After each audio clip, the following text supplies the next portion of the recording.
Great. So we'll start with a guided meditation again this evening, so you can get yourselves comfortable enough for that.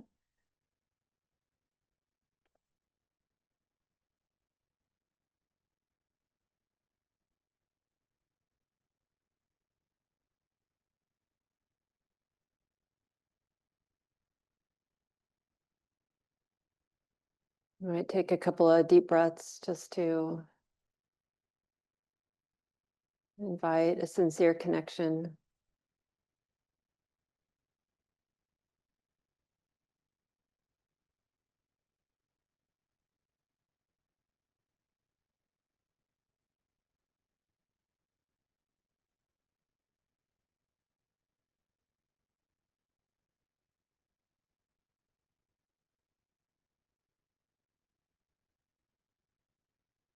Just inviting attention to connect with the body.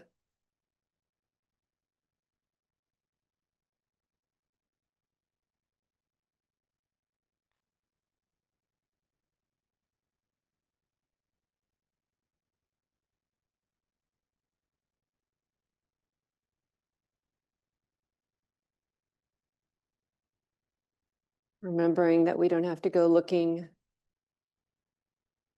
for the body, just remembering that it's here already.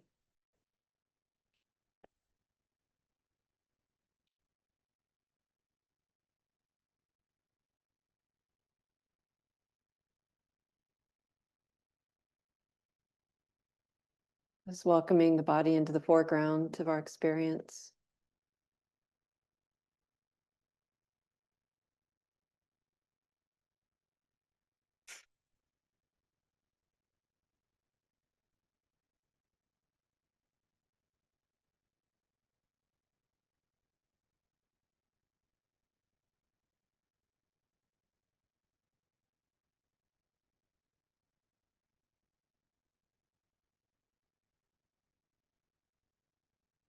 Feeling any aspect of body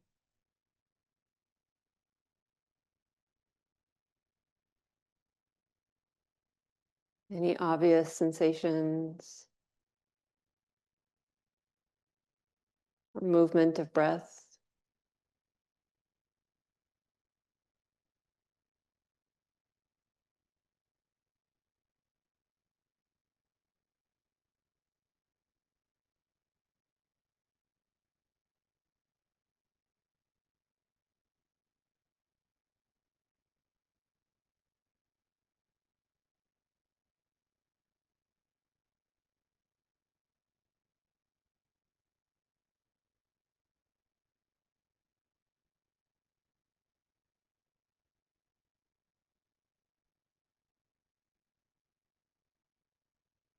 What's subtle might become more obvious with time.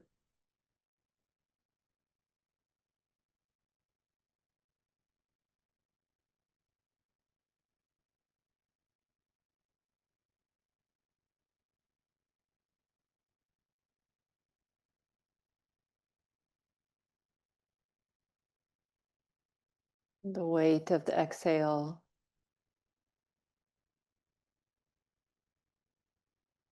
Tingling or pulsing at the fingertips.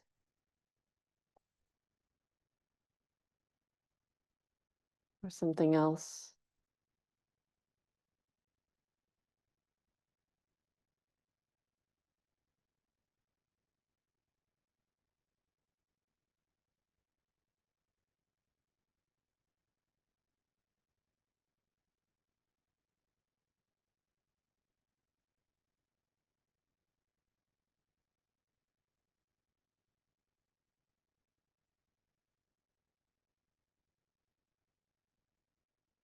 You can have a light and nimble awareness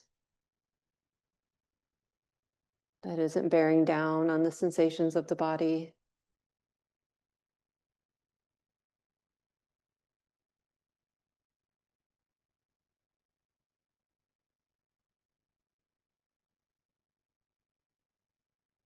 But allows for a willingness to receive sounds as well.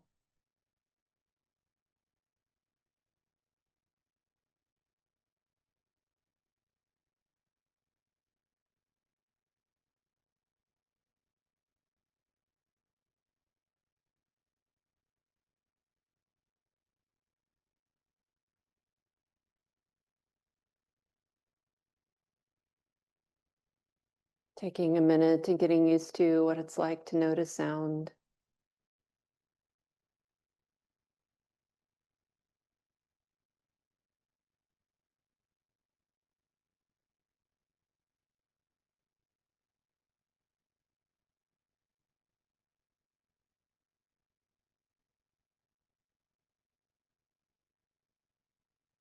What is the mind? What does the mind notice?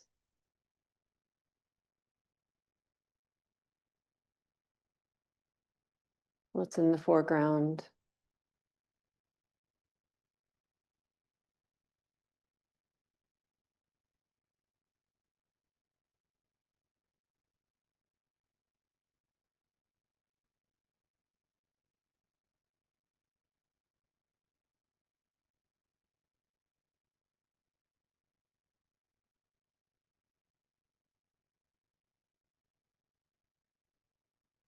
Relaxing and receiving sounds the way we may relax and receive the sensations of the body.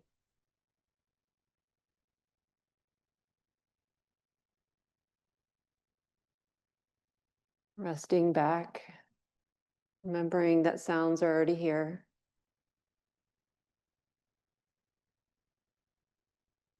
Nothing we have to go out and get or bear down on.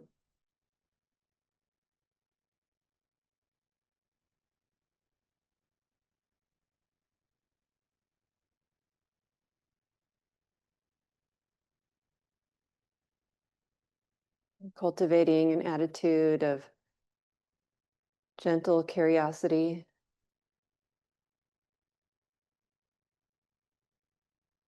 Just curious about what are sounds.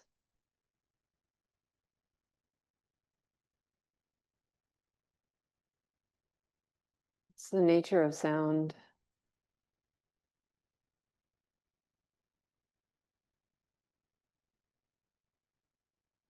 How does it move?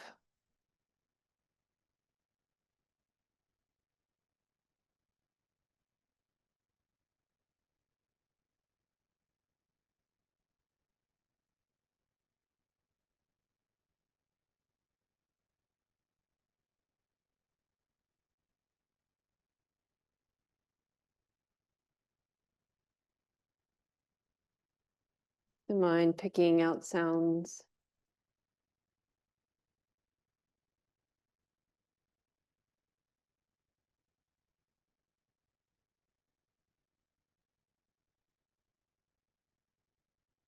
Preferencing sounds.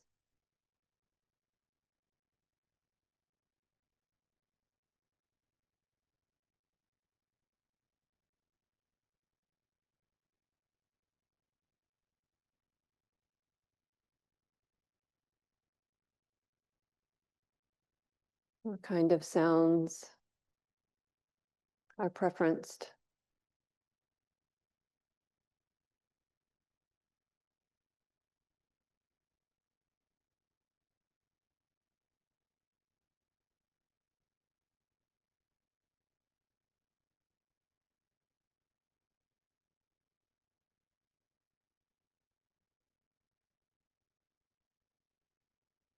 And is the mind making some effort to listen? And how is that different from just simply hearing?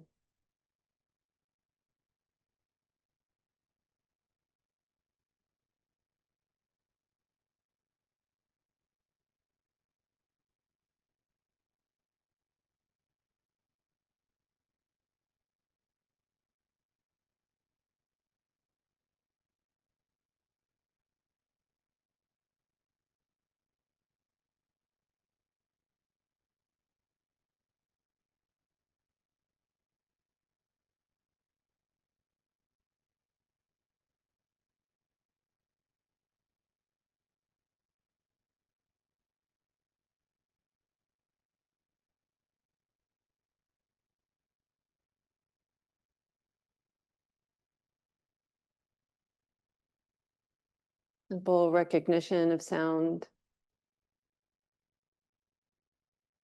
is distinct from a thought about sound.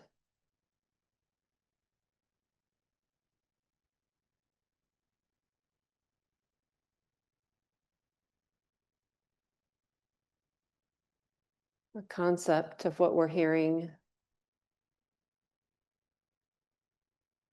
versus the resonance of sound.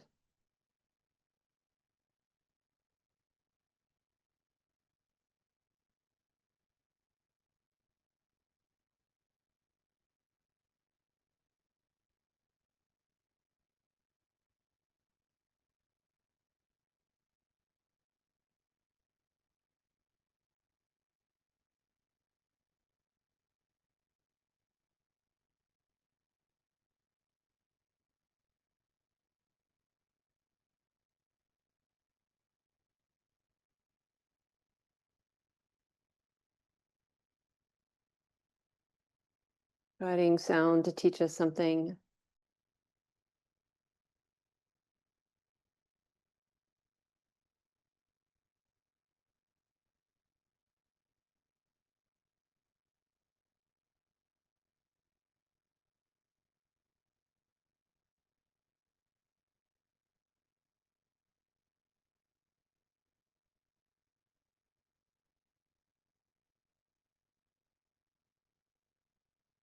Remembering that when in doubt, just rest back and receive.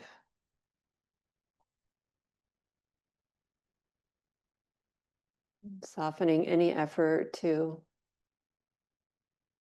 go out and get anything.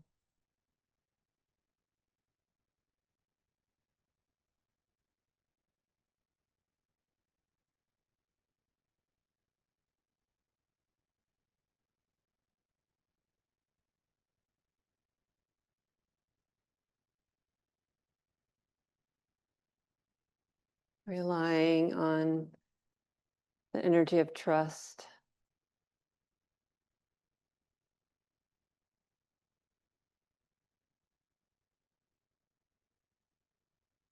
Rather than the energy of greed.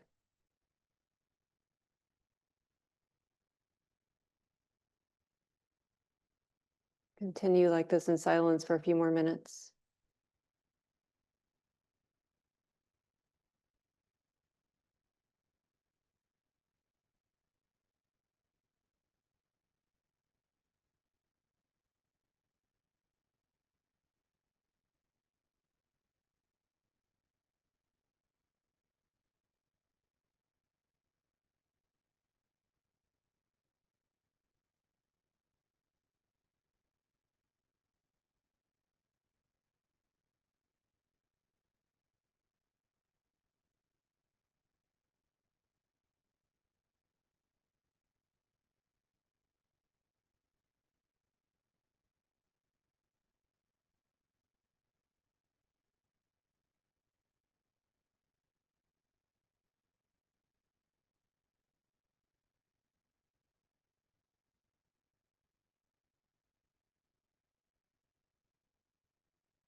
It's okay to take a minute to stretch your legs if you'd like after a period of sitting.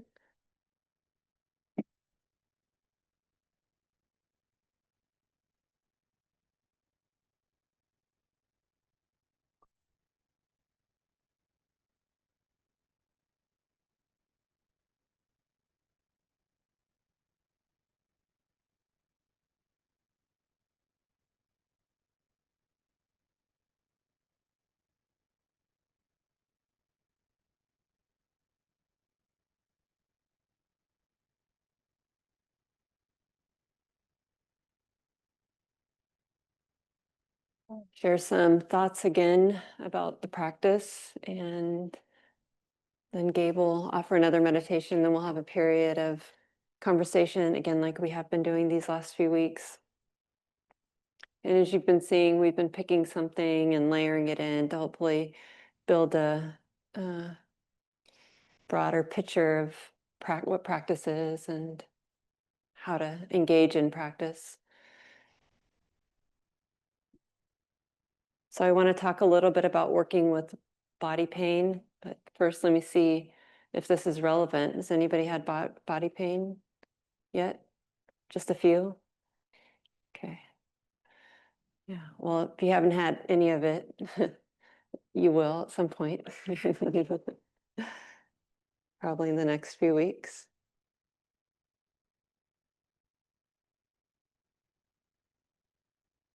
It's good to know, just to keep remembering what we're doing here when we're practicing. And it's not, reminding myself or reminding us what it is, having a broad view, a wise view about what we're doing when we're practicing isn't a one-time thing. And in fact, it's like something that it guides the whole path of practice. So one of our teachers, Gabe and I, Gil Fronsdal, sometimes calls the path of practice a holistic path, that each of the aspects of the path of practice are interconnected with all the others and together shape a full life of practice and deepening understanding. So, and it's like a holistic view or an orientation.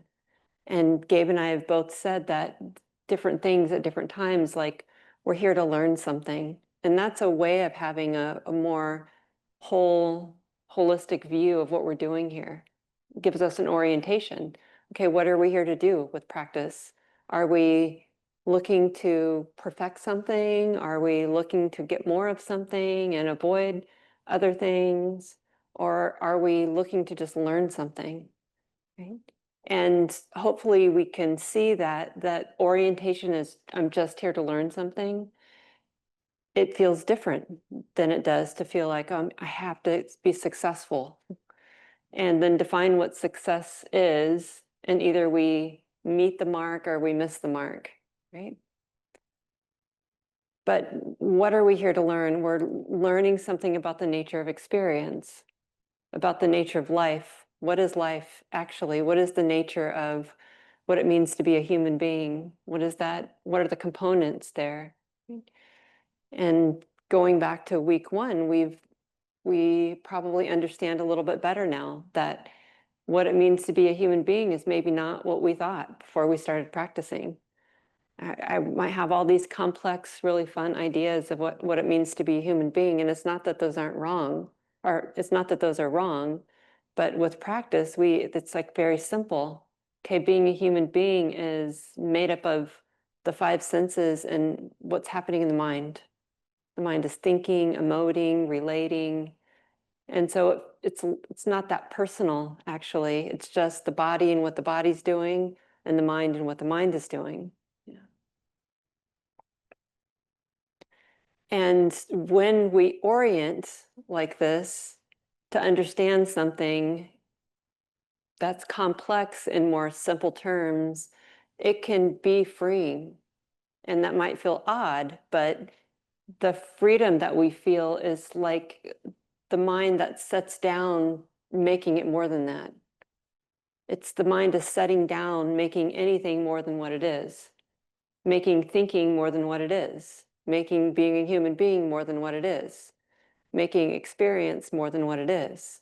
Right? So experience isn't the devil, you know, sensation's not the devil, or sound is not the devil, but we want to allow experience to be there and not expect it to be more than what it is, just sound, right? Or just listening, or even just relating. Yeah. Any experience is just this, it's just experience. And this is critical, you know, having an orientation like this is critical to how we learn to relate to physical pain, because it's so much different. It's a vast territory. So I feel like learning how to relate to the body's various sensations, including those that are unpleasant, and knowing when the mind tips into some resistance or contention with the physicality of the body that we might call pain, is a lifetime's worth of learning. So again, not something that I have to get right or master or perfect, but just something that keeps me learning and deepening into a broader orientation. Like, oh, what is this? What is the nature of this experience? Right? Is the mind making more of it than it actually is? Can I understand something in more simple terms? And what is that felt sense of freedom that's there when the mind is able to do that? Right? If you haven't had the experience of feelings, something that we call pain, and the willingness of the mind to just let it be there, that's an example of the mind that sets something down, like trying to make it out to be something more, like something I have to resolve, or I have to avoid, or that's, means that the body's betraying me, or I'm betrayed by life, or I've done something wrong. Those are all examples of making it more than it is. What it is just this unpleasant experience that feels like this. And the feels like this is nuanced, right? Just like when I was trying to offer guided meditation about sound in a way that we might then transfer to working with physical pain. Like or working with the body. We begin with some broad, just willingness to be in the flow of sound. And then because the mind is interested in sound in a leaning back kind of way, where we're just receiving what's already here, the mind naturally starts to pick up more nuance. And sometimes we offer it some suggestions like, okay, what else? What's in the foreground? What's in the background? Something in the foreground move to the background. Is there a difference between listening and hearing? These things help the mind stay interested in the experience of sound. Very similar to how we might work with physical pain, right? In that way, there's a general sense of what we might call pain, but the actual experience, the physical experience of pain, is quite nuanced. If I were to describe it to you, what I've noticed in my practice is working with physical pain is there's heat, there can be some piercing, there can be pulsating, there can be referring, it can feel like movement, it can feel the fluctuations of intensity are varied, right? It can be a lot of that. And in addition to so that's one thing. And then the mind is relating to that in a way that either is an expression of freedom, like, oh yeah, this is just this. It's like this. And in those moments, it feels like, oh, this is really workable. And in other moments, the mind is really bearing down on the physical sensations. It's in contention with the physical sensations. It's making more of it. It's resisting it. It's hating it, right? Those are all ways of relating that make it more than what it is and make it feel like, oh, this is totally unworkable. In fact, it feels like this might be the end of me, right? Have you ever had that experience with physical pain? Like, I don't know if I can deal with this one more second. If anybody has any chronic pain in the room, you probably have this. Yeah. And it takes some humility to stay in the game when we're working with physical pain, because not every moment are we going to be able to feel that freedom. Some moments we're actually, it's going to feel like this is unworkable. And the more we consider that it might be workable, the mind just keeps going like, no, this is totally unworkable. And so what's happening is that felt sense of this is unworkable, it's just bearing down on how unworkable it is. And actually trying to make it feel more workable is just like the more resistance. Like, I really want this to be workable, but it's not. It's not workable. Yes, it is. No, it's not. It's like a conflict. And so we have to surrender to, oh, it just feels like it's unworkable.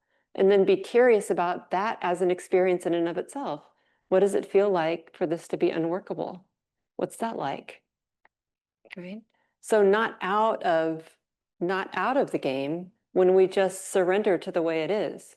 And that often means that the mind naturally adjusts. When we surrender the mind, at least in my experience, it seems like the mind naturally is willing to adjust out of compassion. Like, oh yeah, I care about how it actually is.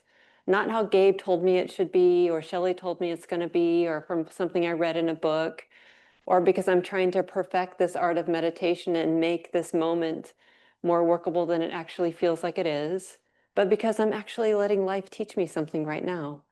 And what it's teaching me is how it feels for life to be unworkable. Right? And instead of just giving in and acting out, well, screw this, and like telling ourselves stories about how I'm never going to be able to do this, or my body is, this meditation isn't for me. That's one thing that comes when we identify with it being unworkable. But when we just recognize, oh, being unworkable is like this, then out of love and compassion, we take a deep breath. Maybe we're willing to move, and we feel that little bit of relief from not bearing down anymore, not trying to force or contend with the way it is. Or maybe we stand up or make an adjustment, right? But those responses come from a moment of being real and actually caring about the way it really is, caring about our bodies, caring about our minds, right? Caring about the heart's learning capacity in that moment.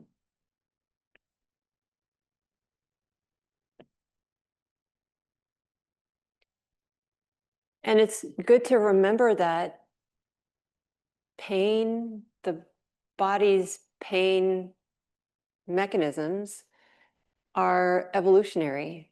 They're here for a reason. We often, before we train, an untrained mind will have one move. And that's if something is unpleasant, we resist it and try to strategize how to get away from it. Often that strategizing comes in the realm of thinking. Start thinking about, how am I going to get less of this? How am I going to make this better? Right? And then when something's pleasant, we tend to, oh, finally, we mistake it for real freedom. Well, like, I've arrived. Life is pleasant, meditation is pleasant, I'm doing everything right. And how can I figure out how to do more of this? What were the conditions? Okay, I got to meditate at 7 p.m. every day, right after I've had, a nice nap, a little walk. Let me just, master those conditions, and then I'll get more of that. We don't even really notice that this is happening, but it's playing out some version of this quite a lot, right? But when we start to work with the body and the physicality of it, the physical pain, we're coming into a really radically different relationship. We're doing something that feels really counterintuitive, and we're being willing to meet physical pain instead of turning and trying to get away from it. We're also learning from pleasant physical experiences and watching the mind's patterning towards wanting to hold on, wanting to become it, scheming on how to get more of it. Those are typical human responses for the untrained mind, to not like and get away from what's unpleasant, and to like and hold on to what's pleasant. And because they're subtle patterns, we don't really notice them very often, right? So the radical move of meditation is like, oh, what can I learn from pleasant? What can I learn from unpleasant? What can I learn from what I like, knowing that I like it? What can I learn about that? What can I learn about how the mind relates to something when I like it? What can I learn about how the mind relates to something when I don't like it? Right? What happens there in terms of the ordinary body and mind experience? Right? Does the mind think, emote, strategize? Do we clench, tighten, bear down? What happens there? So we're interested in, what is the nature of this? How does it move? What is the pattern? What does it lead to? How does it shape my life? How does it shape my experience? So we're not saying that there's any experience that's off limits. We're just wanting to know what kind of relating to this experience is aligned with planting seeds of freedom, and what ways of relating to this experience is aligned with planting seeds of suffering. Right? And what we're choosing to do is to resist planting more seeds of suffering. And I don't know about you, but what I went through, I've had many different health challenges in my life, some big injuries, and during a significant period of challenging health, one of the things that I kept learning every day was that resisting it really amplifies the pain. Resisting pain amplifies pain. And so it's counter to, I want to feel some freedom in the body. I want to feel some freedom from this pain, for the mind to engage with the pain in a way that amplifies it, right? So if I want to plant seeds of freedom, I'm curious about how the mind is amplifying it, not so that the pain is not there, because that's just life, but so that how the mind is relating isn't making the pain worse, isn't planting seeds of suffering right there in the experience, the ordinary experience of body. Mm-hmm. Hating the pain, I notice this, like, oh, I fall into these patterns of hating the pain. And it always made the pain feel like it was stronger.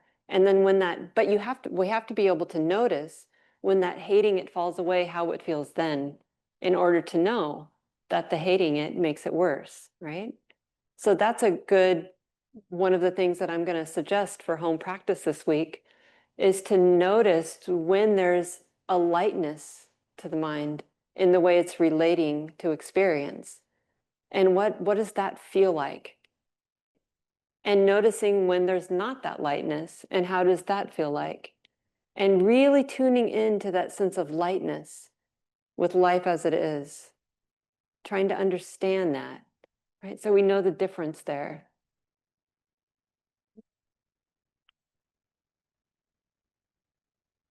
My time is up. Thanks for listening.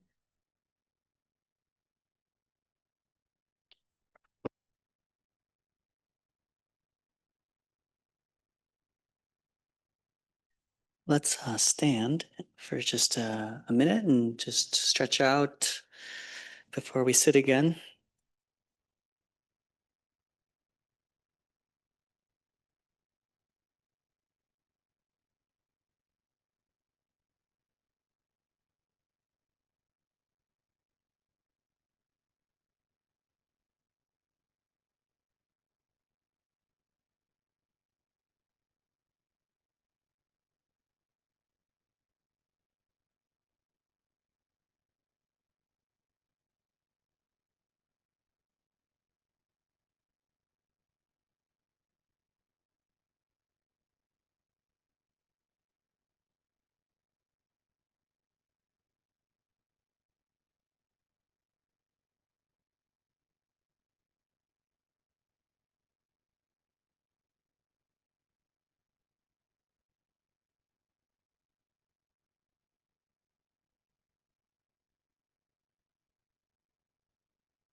So finding ourselves here now once again.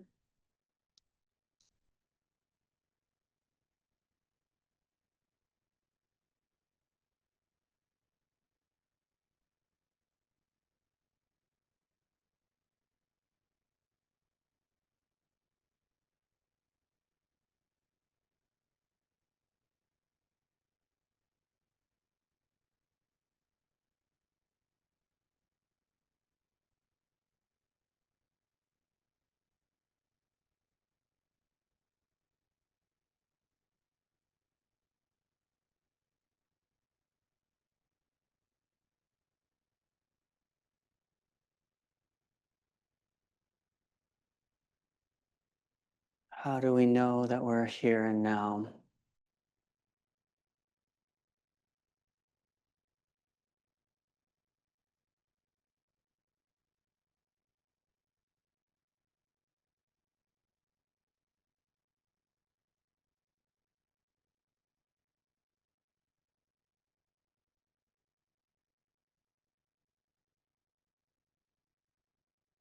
Is there some aspect of our experience that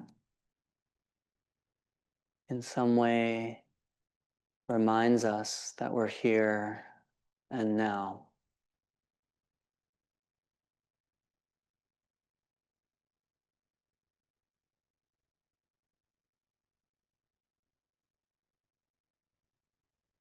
Possibly the experience of hearing can remind us that we're here and now, because hearing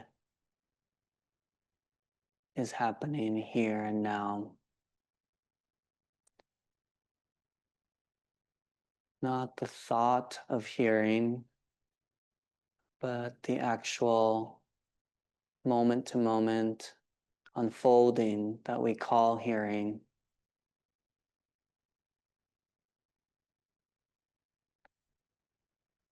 And not just the specific sounds, the discrete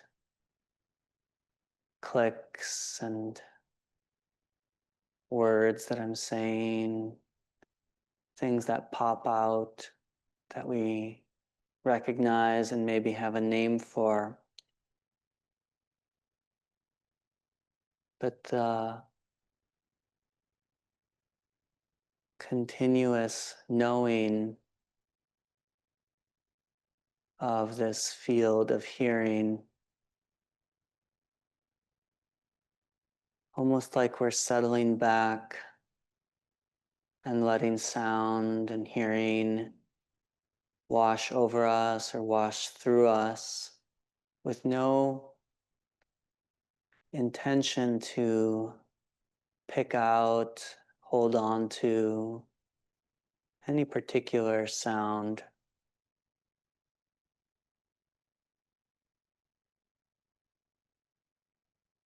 Sound and hearing as a flow, like a river of sound, always moving, arising and passing. This is the nature of sound and hearing as a present moment happening here and now.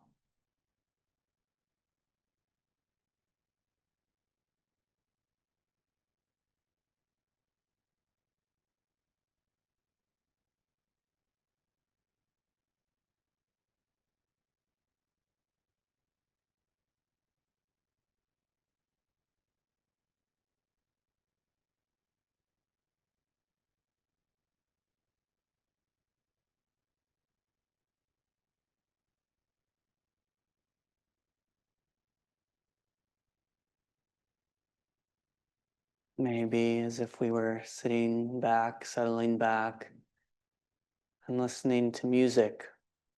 Or sitting in a auditorium listening to an orchestra.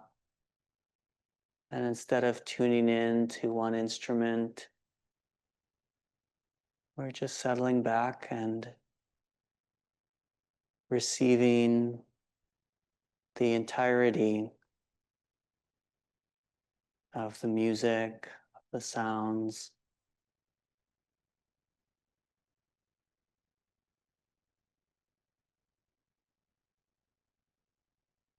And as we listen in this way,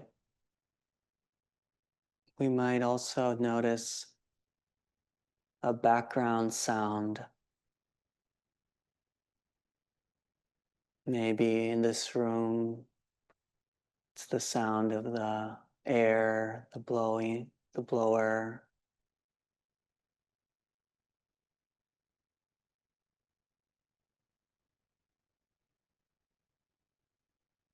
You don't need to focus on it or try hard to hear it.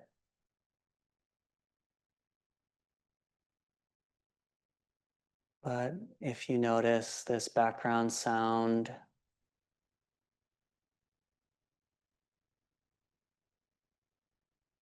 see if it's possible to settle into that mode of receiving,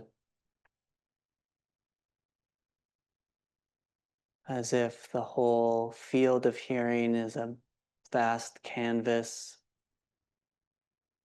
and we're more interested in that space of that canvas than in the particular sounds that arise and pass.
What is the space of hearing or the space of awareness that allows sounds to be known?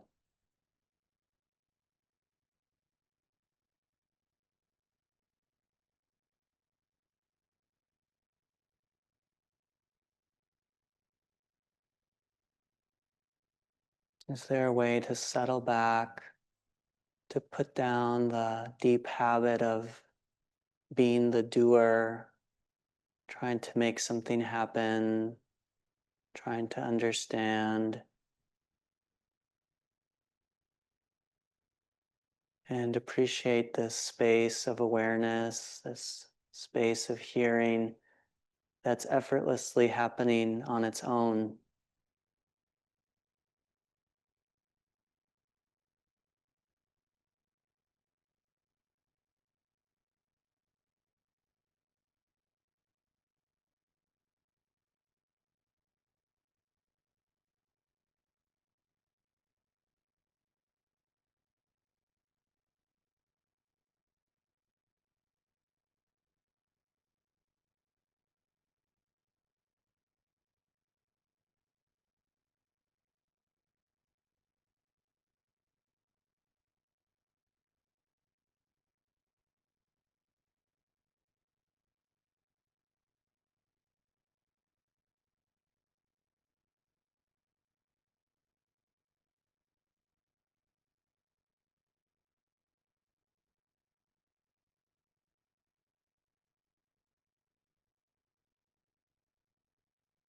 however things are for us in this moment. Is it possible to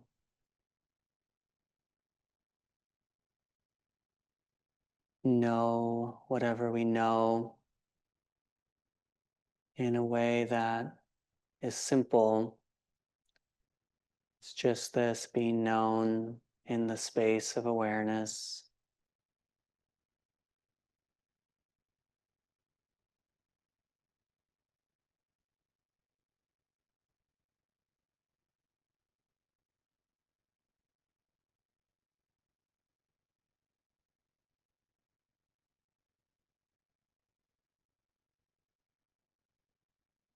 More interested in that space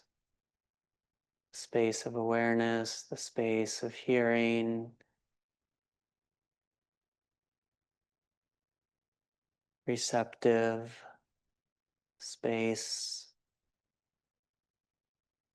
than in what arises and passes in that space.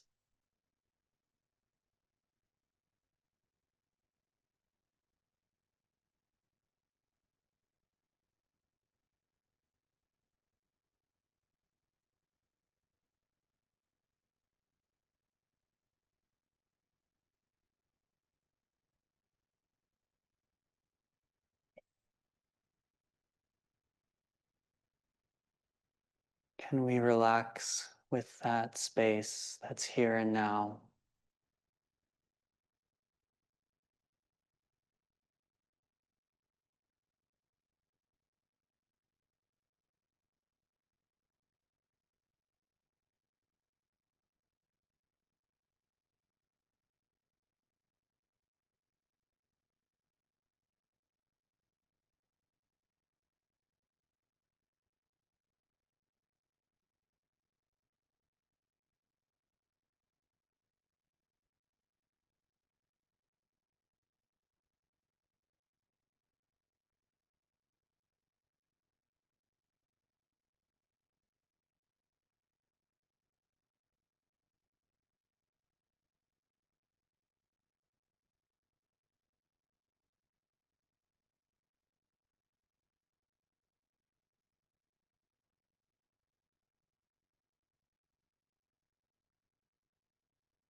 And if your mind needs something to do, you could listen to the sound of silence or whatever the background sound is behind the other sounds for you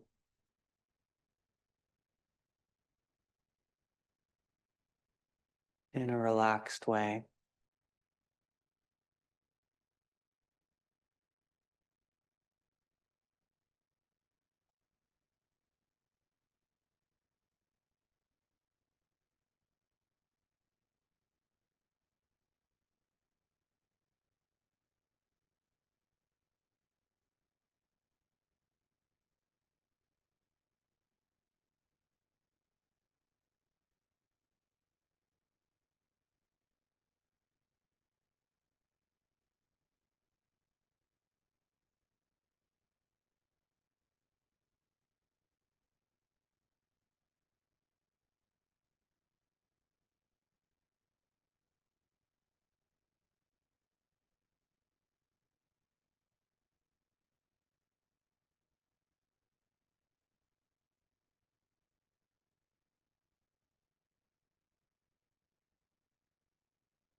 Again, feel free to stand and stretch if you'd like.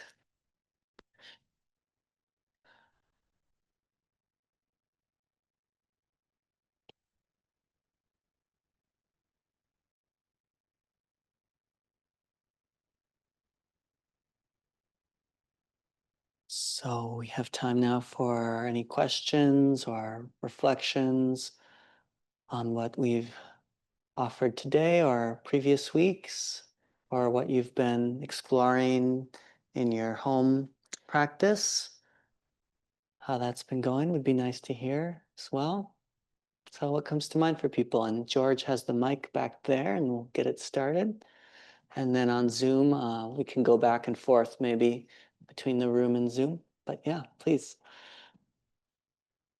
My name is Elena. I use she, her pronouns. My question is, what were some of the sensations that you felt with your five senses during the meditation that we just had? And how do you refocus on your meditation when your mind, the complex thoughts that you have in your mind, interrupt your meditation?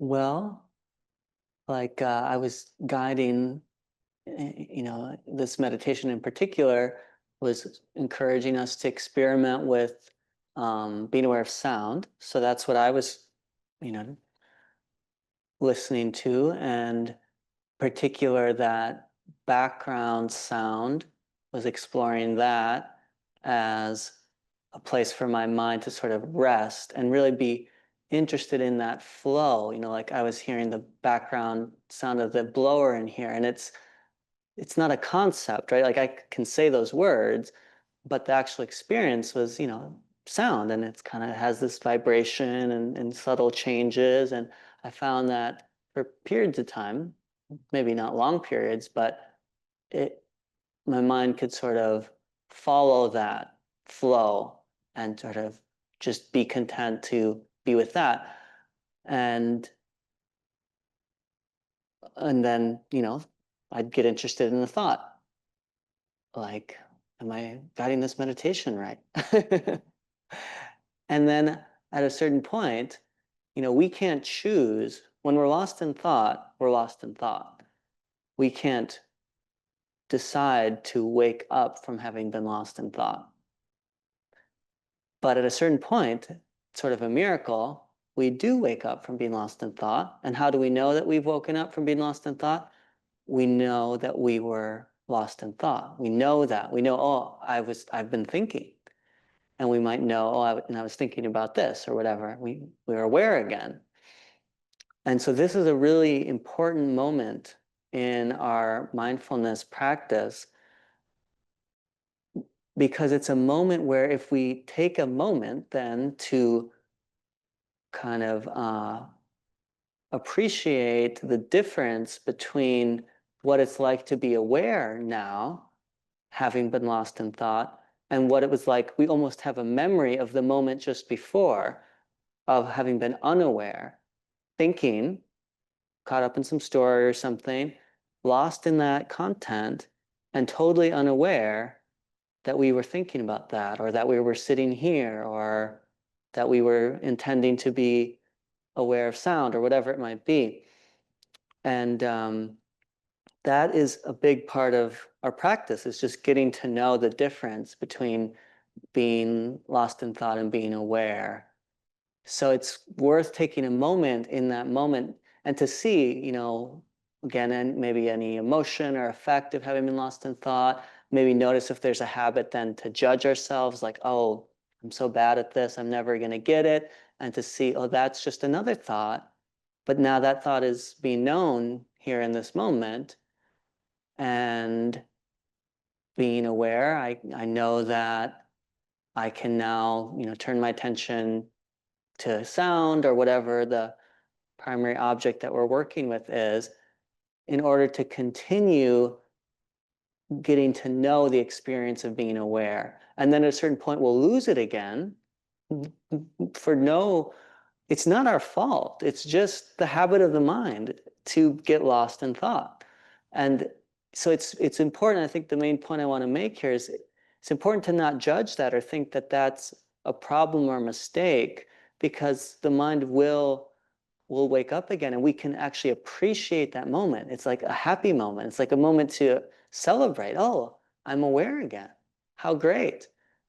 What's it like to be aware now in this moment? And now I'm gonna tune into this simpler part of my experience, because it's easier to be aware in this simpler part of my experience and to get to know awareness here than to just keep thinking about this thing where I'm gonna, get lost in that thought again because it's a juicy thought or whatever. Yeah, so does that speak to your experience? Yes. Okay, great, thanks. Anyone on Zoom want to ask a question or share?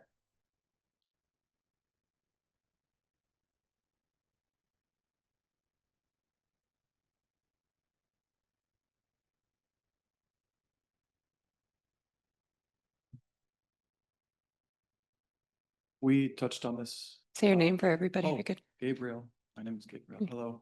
Hi, Gabriel. We touched on this briefly in our first week together, and maybe it's kind of a silly thing we got hung up on, but what is the significance of sitting while meditating, especially in like a particular posture, as opposed to laying down or standing up or walking? What's the point? What's the benefit? Yeah, it's a good question. And the Buddha taught practicing in all postures. So the value of sitting is that there's not a lot, it's sitting with our eyes closed in particular, we're sort of limiting the amount of stimuli, and it makes it possible to listen internally to what's happening there, right? To the patterns, to notice the patterns. Generally, we're very visual creatures, human beings are. So when our eyes are open, it's really easy to, I caught myself reading the label of the shampoo bottle in the shower on a retreat. It's like, entertain me, anything will do. Yeah. So when we close our eyes, it makes it a little bit easier to notice the subtleties of our experience. And sitting in a particular posture is like, I don't know the exact, maybe Gabe does the historical roots of this particular posture, but practically speaking, uh, the body is in a kind of alignment, a physical alignment that supports not over efforting. When we're relaxing sometimes, often when we're relaxing, it's not, if we're too relaxed, it's not conducive to be awake. We'll fall asleep, right? But the Buddha said we should try it because it will support being awake if we practice being awake in postures that we normally are conditioned to go to sleep. So that helps, right? And sitting like this with the knees on the earth in a posture that it's like good enough for the back to not scream at us, and also to be awake. So it's not too comfortable, but it's not too harsh either. So there's a practical reason for that. But we don't really need to preference sitting, except that if it is useful to sit in order to notice our experience, then we should do whatever is useful to do to notice our own experience.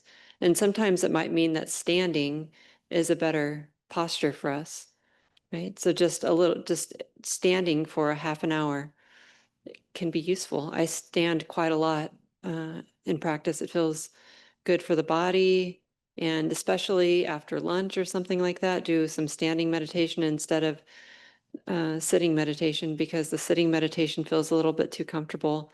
And the standing, there's a little bit of movement and pressure of the body that keeps it alert. It keeps the mind alert. Do you want to add any historical? No? Yeah.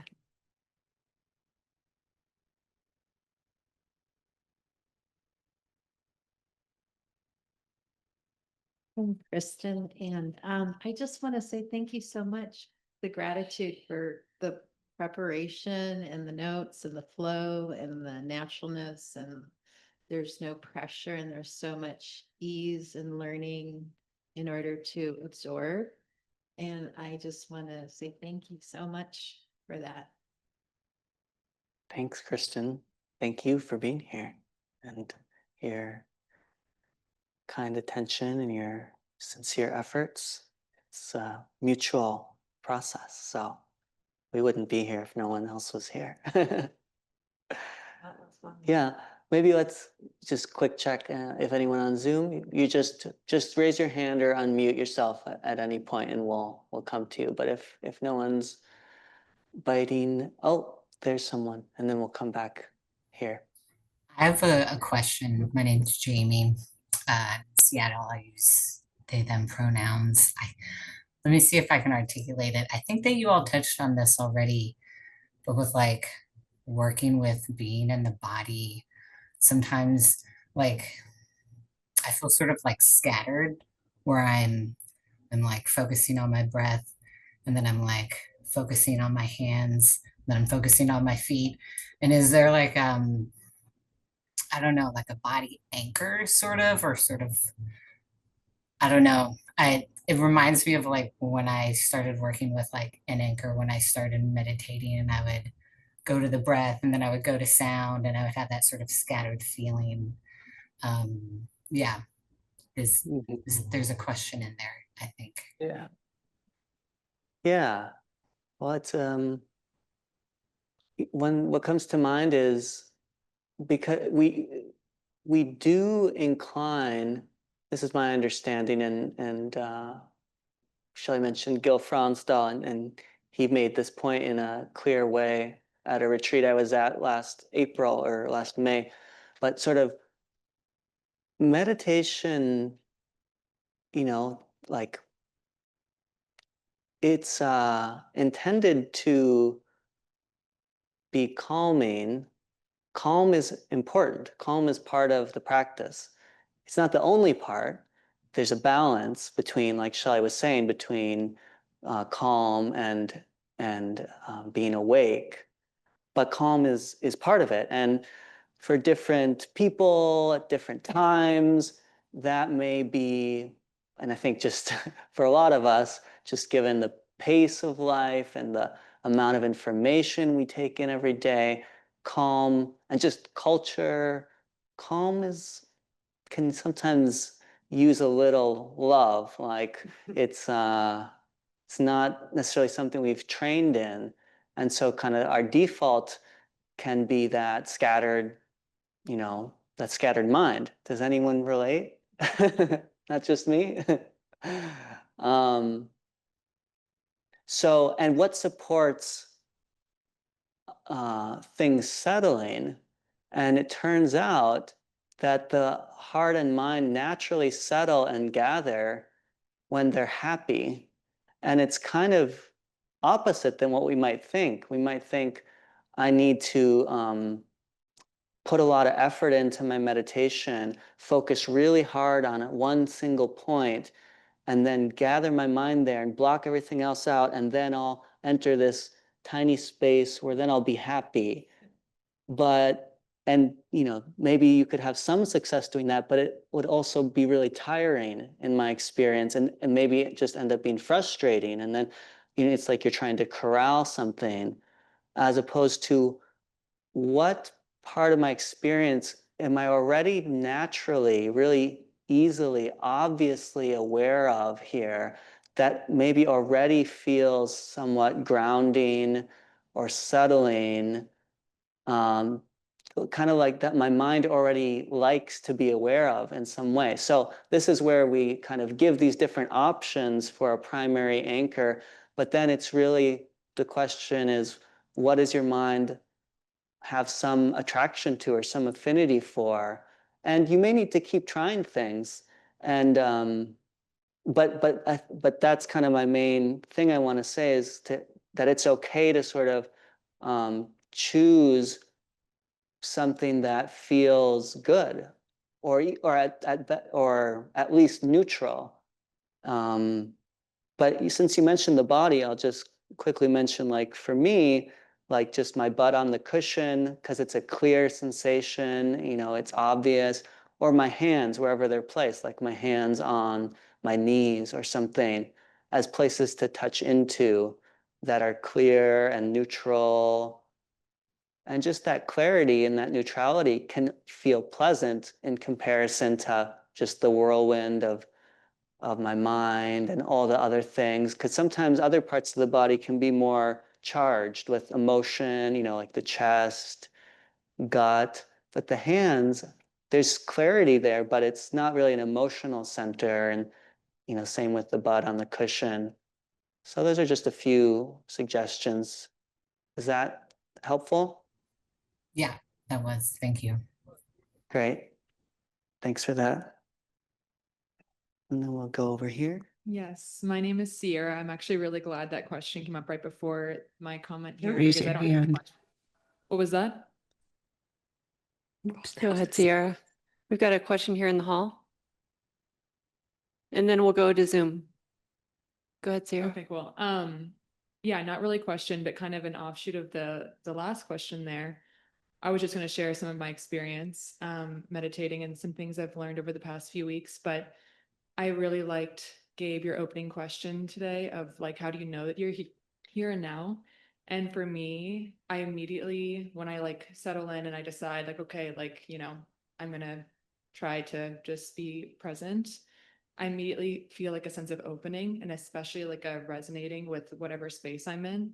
And sound obviously plays a lot to like a big part of that, but I've also been definitely interested in and a little confused about like, is it okay, like what the previous person was saying, to bounce around between different points of awareness? And I have, just based on like the, kind of points that you guys have been giving, I feel like, yes, it is, because it's all awareness. And I think like I've been going back and forth between like this sense of like expanding my consciousness and kind of filling up the room and like not losing sense of my body, but losing sense of the boundary of my body and like letting the sensations of my body kind of like enter the same plane as whatever sensations are happening in the room, particularly with sound. And I think that the bouncing kind of like in a soft way, like not like in a frenetic way, which sometimes I worry that my bouncing, feels frenetic, but another point that has really been helping me when I feel like, oh, okay, like, am I just like acknowledging a new sensation and like a part of being open and aware, or am I like distracting myself and trying to not be settled? Because I think that's maybe like what the question was, like, where is the difference there between like an openness to sensation and to difference and feeling? Because I think the point of feeling is that there is like a, uh unfolding, as you said. Anyway, the one other like image that I've really been liking that has helped me with that is that idea of the snow globe. And I feel like I can kind of sense when my thoughts are like just shifting points in a soft kind of open way and when they're like getting frenetic, and just that idea of the snow globe helps me like center a little bit, and it's just like a softening of the edges of like the point of like change between thoughts, and then it feels just a little more smooth and like a little more relaxed. Yeah, so that's pretty much what I have to say. Thanks, Sierra. I like you painted a nice picture of how practice is going for you. Appreciate that. Yeah. And you're right. I think what Jamie and you are both pointing to some extent is how even if we are using an anchor, the mind doesn't stay on the anchor all the time, right? And like Gabe was saying, we want to be interested in what the mind is choosing to notice.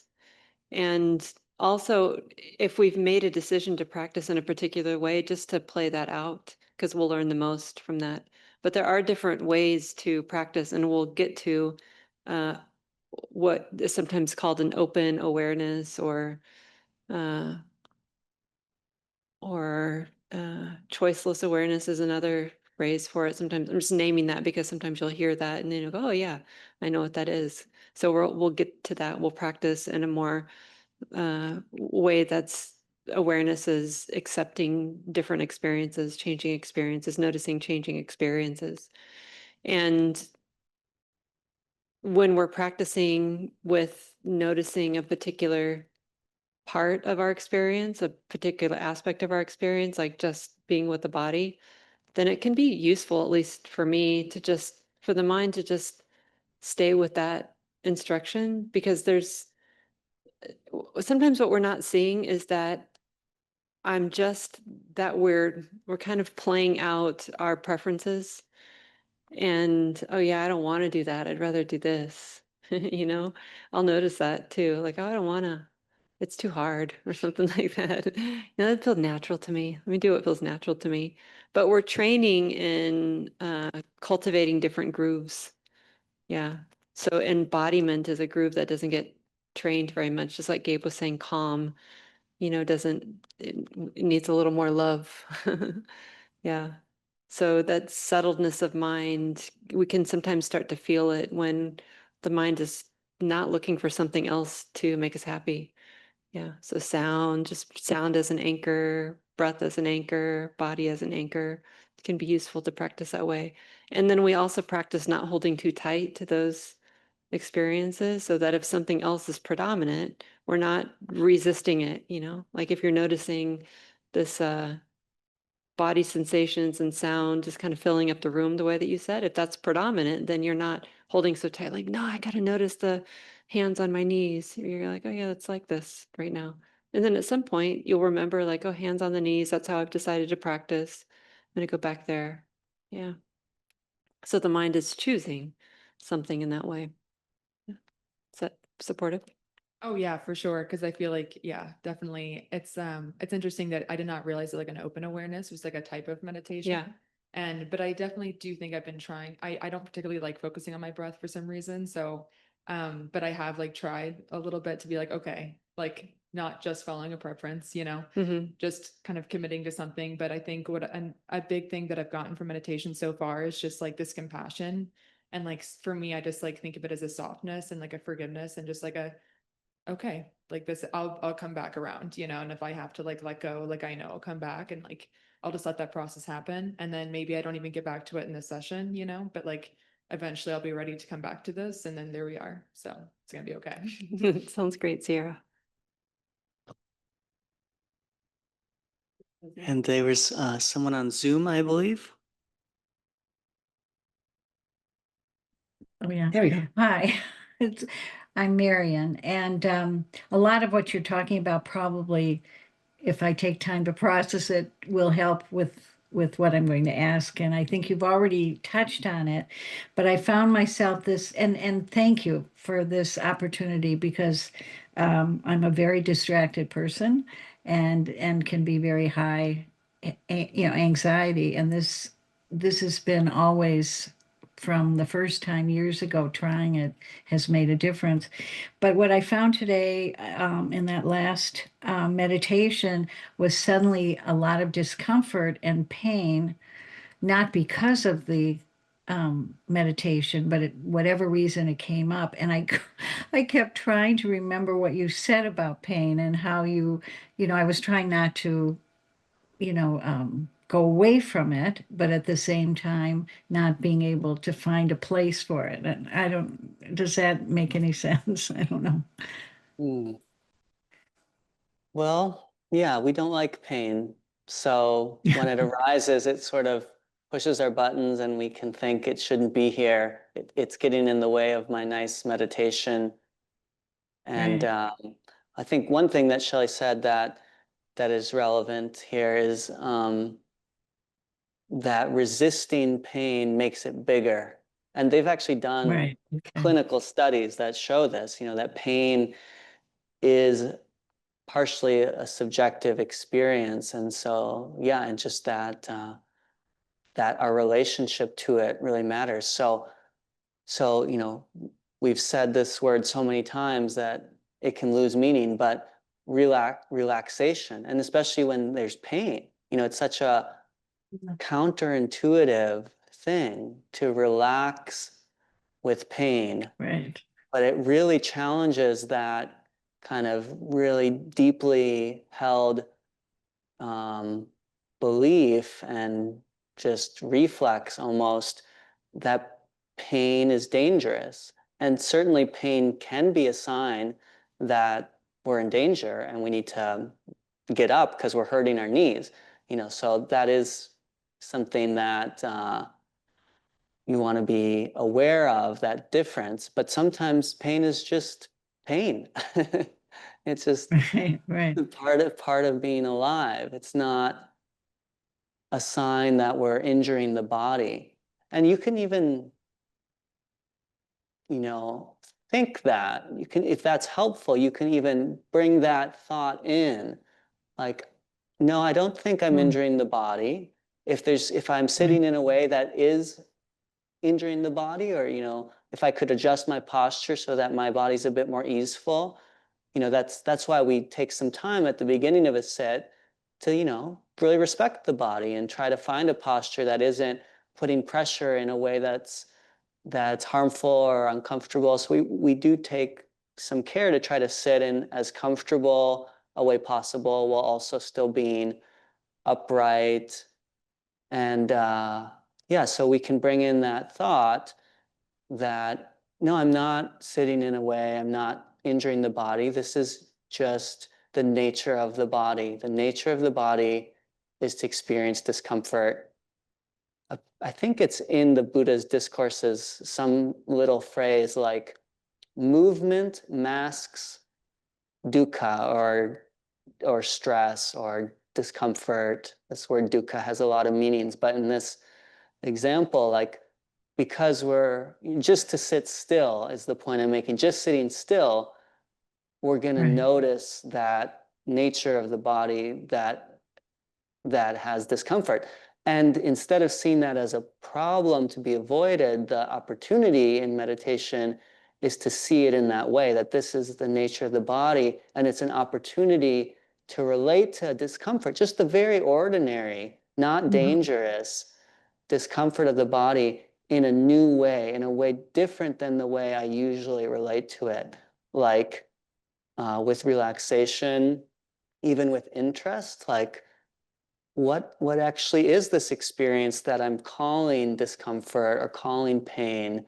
Is it dangerous? Is it as like monolithic as it seems? Is it a problem? And asking those questions in a really gentle way. So what we're exploring is our relationship to the pain and the possibility of relaxation or ease with that experience. And there's a lot of liberation that we can find just in those very ordinary moments, because we see how our mind is contributing to that experience of tension. Yeah, so those are a few ideas. That makes sense. Great. Thank you. That's helpful. Good. Well, we're almost at time. So I just have a few announcements, or do you want to share the home practice first? Yeah. Okay. So I have a little handout if you want, and I know Zoomers, I'll send it out to you, or somebody will send it out to you electronically so that you have this too. But it's called a pleasant and unpleasant events calendar. If you've ever taken mindfulness-based stress reduction, has anybody in here ever taken MBSR? No? Zoomers? Oh yeah, great. So if you have, you've recognized this. It's a nice tool from MBSR. I used to teach that class. And it's just if you want to do it. So there's an entry per day, and you're just tracking unpleasant experience and you're tracking pleasant experience. I would track them differently, like periods of time, just noticing what it feels like. The questions are, were you aware of the unpleasant feelings while the event was happening, or were you reflecting on it later? How did your body feel in detail during this experience? And then what moods, thoughts, feelings accompanied this experience? And what thoughts are in your mind now as you write about this event? Right? So just like getting some practice with attending to unpleasant experience and attending to pleasant experience separately, just to be curious and learn something from it. And then the other suggestion I had was to notice those moments of freedom, right? When the mind is setting something down, was not contending with experience perhaps, or not adding something to it, or not amplifying what's already here in some way, but just really, and feeling what that feels like in contrast to the moments when the mind is doing something else. And then keep going to your place that you've chosen in your house, hanging out there for as long as you can, 10, 15, 30 minutes longer, whatever feels useful, meditating while you're there if you can. And is anybody doing that these days? Let me see. Yeah, good. You don't have to do it. Don't be shy, it just, if you go there and you nod to it, that counts. So it's good. Keep doing that. Okay. Just a couple announcements about upcoming events here that people might be interested in. There's a half-day retreat this Saturday, the 1st, from 1 to 5 here. So if you just can't get enough, you can come back for 4 hours straight. And that same day, this Saturday, we also have our fall cleaning and maintenance day. So that's a way to meet people and help out here if you want. That's from 9 to 12:30. That's how we party at Common Ground. And then Shelly and I are leading a workshop on mindfulness and technology. So if that's of interest to you, that's coming up on November 15th. It's a day-long workshop, 9:30 to 4. And we're also leading a young adult retreat in December. It's almost full, but often people will cancel. So if you're interested in that, you can check that out middle of December. Okay, thanks everyone. Have a peaceful week and see you next week. I'll leave these up here in case you want to come grab one before you leave.